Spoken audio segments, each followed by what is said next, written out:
ചേട്ടാ ഇങ്ങോട്ട് നോക്ക്. ആ ഫോൺ മാറ്റി വെച്ചിട്ട് ഇങ്ങോട്ട് നോക്കാൻ. ഞാനേ സ്റ്റെല്ല ചേച്ചി അടുത്ത് സംസാരിച്ച് സ്വർണത്തിന്റെ കാര്യം മറ്റേവരോട് വല്ലതും സൂചിപ്പിച്ചോന്ന്. അപ്പൊ ചേച്ചി പറഞ്ഞ ആ ഒരു വിഷയത്തെ പറ്റി സംസാരിച്ചിട്ടേ ഇല്ലാന്ന്. മണി, നീ വീണ്ടും അവരടുത്ത് പോയി ഈ കാര്യങ്ങളൊക്കെ സംസാരിച്ച ഈ സ്വർണത്തിന്റെ കാര്യമൊക്കെ? നീ ഒരു കാര്യം ആലോചിക്കണം. നമ്മളെ ഇവിടെ വന്ന് താമസിക്കുന്നവരാണ്, നമ്മൾ ഇവിടുത്തുകാരല്ല. ഈ സ്റ്റെല്ല ചേച്ചിയും ആ പോലീസുകാരനും ഒക്കെ ഇവിടെ ജനിച്ചു വളർന്ന് ഇവിടെ താമസിക്കുന്നവരാണ്. അവസാനം അവരൊന്നിക്കും, നമ്മൾ പുറത്താവും. അവരെ ഇവിടെ താമസിച്ച് അല്ലെങ്കിൽ ഇവിടെ ജനിച്ചു വളർന്നവരാന്ന് പറഞ്ഞിട്ട് കാര്യമൊന്നുമില്ല. ഈ ഏരിയയിലുള്ള ഒറ്റ കുഞ്ഞുങ്ങൾക്ക് ആ രണ്ടെണ്ണത്തിനെ കണ്ണെടുത്താ കണ്ടുകൂടാ. അതും സ്റ്റെല്ല ചേച്ചി പറഞ്ഞു തന്നെയായിരിക്കും. ഇപ്പം ഇതൊന്നും അല്ല ഇവിടുത്തെ വിഷയം. ആ ചന്ദ്രൻ പോലീസ് മാമൻ നൈസായിട്ട് വന്ന് കുറച്ച് ഡേറ്റ് അങ്ങോട്ട് നീട്ടിവെച്ച്. എന്തോന്ന് മോശം അത്. ആ മാമനാണെങ്കിൽ ഇവിടെ ഉള്ള എല്ലാ പോലീസുകാർക്കും ഭയങ്കര നാണക്കേടാ. മക്കൾ അങ്ങനെയൊന്നും പറയില്ല. ഒന്നുമില്ലെങ്കിലും അയാൾ ഒരു സർക്കാർ ജീവനക്കാരനാണ്.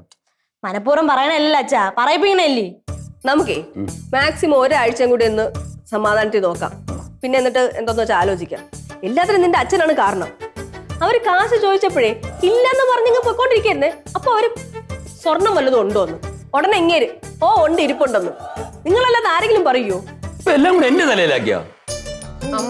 അമ്മ സമാധാനപ്പെടും. നമുക്ക് എങ്ങനെയെങ്കിലും വാങ്ങിക്കാം. നമുക്ക് സ്വർണം കിട്ടിയില്ലെങ്കിലേ മണിക്കുട്ടൻ മാമന്റെ അടുത്ത് പറയാം. അതാണ് നല്ലത്. അതാണ് എന്റെ ഏക ആശ്വാസം. മണി, ഞാൻ ഒരു കാര്യം പറഞ്ഞേക്കാം. ഈ സ്വർണത്തിന്റെ കാര്യം എങ്ങാനും മണിക്കുട്ടം വല്ലതും അറിഞ്ഞ എന്റെ പെറ്റമ്മയാണ് ഞാൻ പറയാണ്. ആ നിമിഷം ഞാൻ ഇവിടെ ഇറങ്ങി പോകും. അതിൽ ഒരു മാറ്റവും ഇല്ല, കേട്ടാ? അങ്ങനെ ആ വഴി അടഞ്ഞു. മണി, മണി, നീ ടെൻഷൻ അടിക്കണ്ട, നീ വിഷമിക്കണ്ട. നമ്മളുമായിട്ട് ഇപ്പൊ ഒരു നല്ല ടേംസിലാണ്. അവർ ഉറപ്പായിട്ടും എടുത്തുതരും. നല്ല ടേംസിലായതുകൊണ്ടാണ് ഈ ഗതി ആയത്. അല്ല, ഞാൻ അമ്മയടുത്ത് ഒരു കാര്യം ചോദിക്കണമെന്ന് പറഞ്ഞിരിക്കുകയായിരുന്നു. അമ്മ, പാരമ്പര്യമായിട്ട് കിട്ടിയ സ്വർണം അച്ഛൻ മേടിച്ചെന്നത്, അപ്പൂപ്പൻ മേടിച്ചെന്നത്, അമ്മൂമ്മ മേടിച്ചത്, അങ്ങനെ കുറെ സ്വർണം അമ്മയ്ക്ക് ഉണ്ടല്ലോ. അതിലാകെ കൂടെ ഒരു 3 പവൻ പോയെന്ന് പറഞ്ഞ അമ്മയ്ക്ക് എന്ത് ഇത്ര വിഷമം? നിന്റെ ചുണ്ടിലിട്ട് ഞാൻ കൊടുത്തിരുന്നു സ്വർണം പോട്ടെന്ന്. നിന്റെ അച്ഛനുണ്ടല്ലോ, വീട് വാങ്ങിക്കാൻ നേരത്തെ എല്ലായിടത്തും വിറ്റ്. പിന്നെ ബാക്കിയുള്ളത് അതേ എന്റെ അച്ഛൻ എനിക്ക് വാങ്ങിച്ചത് സ്വർണ്ണമാണ്. അതൊന്നും ഇടാൻ പോലുള്ള അവസരം എനിക്ക് ഇതുവരെ കിട്ടിയിട്ടില്ല. എങ്ങനെ ഇടും? എവിടെങ്കിലും പോയാലല്ലേ സ്വർണ്ണം ഇട്ടോണ്ട് നടക്കാൻ പറ്റുള്ളൂ.